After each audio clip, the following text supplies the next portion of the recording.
Hi everyone, this is K. Devendra Reddy, Assistant Professor in Department of Electrical Engineering. In this video, we are going to discuss about starting methods for synchronous motor. And all of we know the synchronous motor is a doubly excited machine. The net torque experienced on the rotor at starting is zero because of the uh, repulsion forces as well as the attraction forces. Attraction and repulsion forces experienced on the rotor is equal in magnitude, though so net torque experienced on the rotor is zero. That is why the synchronous motor needs a starter for starting purpose. So the first method for synchronous motors starting method, that is using a pony motors. The pony motors are nothing but a small induction motors which we can use for starting purpose of the synchronous motor. The small induction motor initially coupled to the synchronous motor. The function of this induction motor is to brings the synchronous motor's rotor speed nearly equal to the synchronous speed. Once it attains the nearly equal to the synchronous speed, it is decoupled from the synchronous machine. So once it attains the nearly equal to the synchronous speed, where the magnetic locking will be the magnetic locking between the stator poles as well as the rotor poles will come into the picture. Once it is pulled into the synchronism, the rotor is pulled into the synchronism, the small induction motor is decoupled from induction synchronous motor.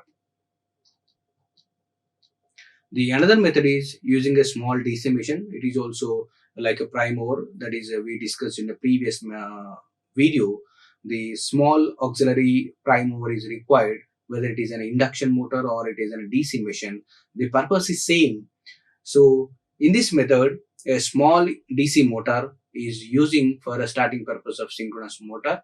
So it is coupled to the synchronous motor, and the DC motor brings the rotor of synchronous motor to the synchronous speed. The motor starts acting as a generator when it is pulled into the synchronism. The advantage of this method is the excitation supply or the excitation required for a field winding is from a DC machine which is connected or which is coupled to the synchronous motor.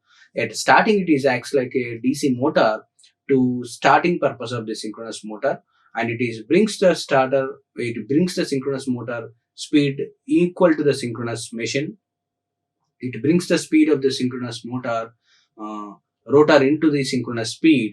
Once it attains the synchronous speed, it is pulled into the synchronism.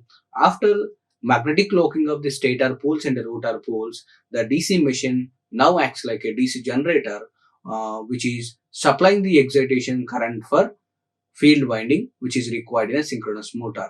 But where in the previous case, the induction motor is decoupled from the synchronous motor and an auxiliary source is required, an auxiliary DC supply source is required for excitation purpose of synchronous motor field winding. Another method, that is using the damper windings. So the damper windings are nothing but short circuited copper bars, short circuited copper rings, which is placed on the pole faces. Short-circuited copper bars or copper rings which are placed on the pole faces of salient pole structure rotor synchronous motor. When you are excite the stator with the three-phase AC supply, so it produces the rotating magnetic field. And where in the case of the rotor, we have a short-circuited copper bars on the pole phases. So now at this particular instant, the synchronous motor acts like a squirrel cage induction motor, where the rotor is shorted with the help of short-circuited copper bars at the time of the starting.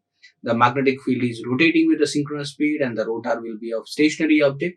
So the induced EMF will be developed in the rotor windings, that is a damper bars, and which is tends to rotate the rotor in a particular direction, and it is one of the starting method for synchronous motor using a damper bars or short circuited end rings which is placed on the pole faces. Once it attains the synchronous speed, once the motor is attains the synchronous speed, let us what happen and what is the role of the damper windings when it is attains the synchronous speed. So let us the synchronous motor is attains the synchronous speed.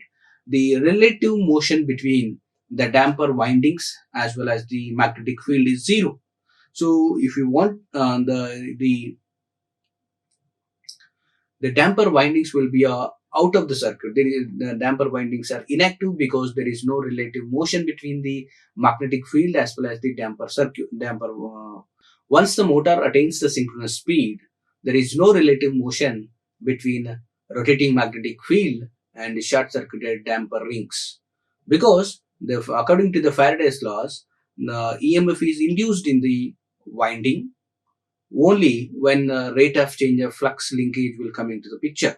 But here, relative motion between the magnetic field as well as the damper bars are zero. Both are rotating at the same speed, so there is no question of rate of change of magnetic flux cuttings or flux linkages.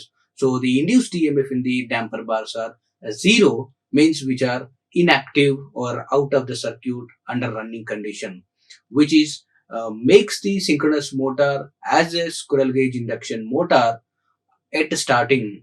Once it attains the synchronous speed, there is no active part of damper bars under running condition.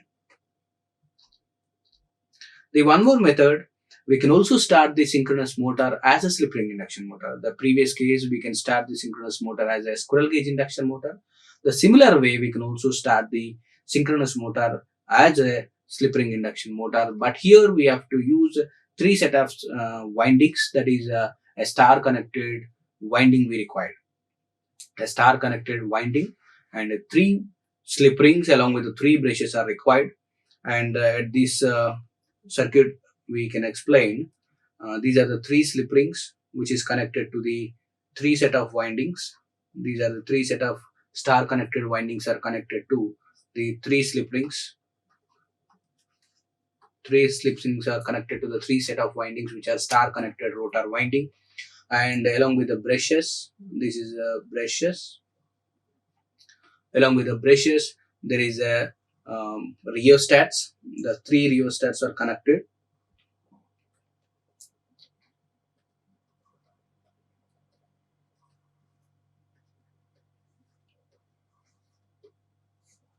The three rheostats are connected. At the time of the starting, the three slip rings are the field winding of the rotor is shorted through the rheostats. At the time of the starting, the rotor winding of synchronous motor is shorted with the high resistance rheostats. The resistance of the rheostat or resistor position of the rheostat is high. The high resistance will be offered to the field winding at the time of the starting. So it is acts like a slip ring induction motor at the time of the starting. Once it reaches the synchronous speed, or once it pulled into the synchronism, these rheostats which are connected to the rotor winding will be cut off, and now the switch is connected to the DC supply which is supplying the excitation to the field winding. So the two phases or the two set of windings are shorted here, and this is made as a positive, another set is for negative.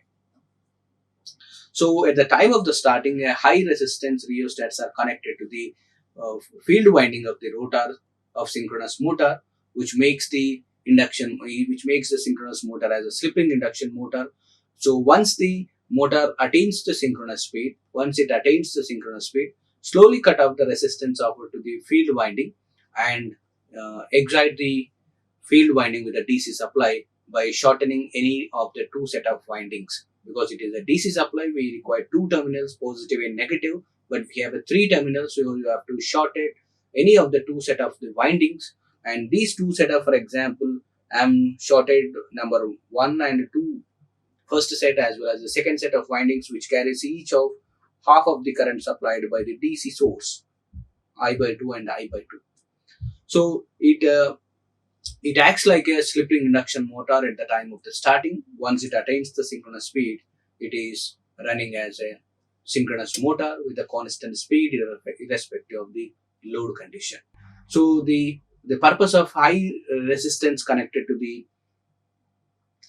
rotor winding at the time of the starting is to limit the starting current drawn by the motor. So if the resistance of the rotor is very low, if you are not using the rheostats, it is directly shorted, the winding resistance is very low, so the motor will draw more amount of current from the input side, So to limit that input current drawn by the synchronous motor, we are using the high resistance set of resistors which are connected to the each set of the rotor winding to limit the starting current into the synchronous motor. So this is all about the starting methods. We can use an induction motor, a small induction motors we can use, and we can also use a DC machine. At the time of the starting, it is acts like a prime mover, that is a DC motor. Under running condition, it is acts like a DC generator, and it can supplies the excitation current required for the synchronous motor. We can also use damper windings.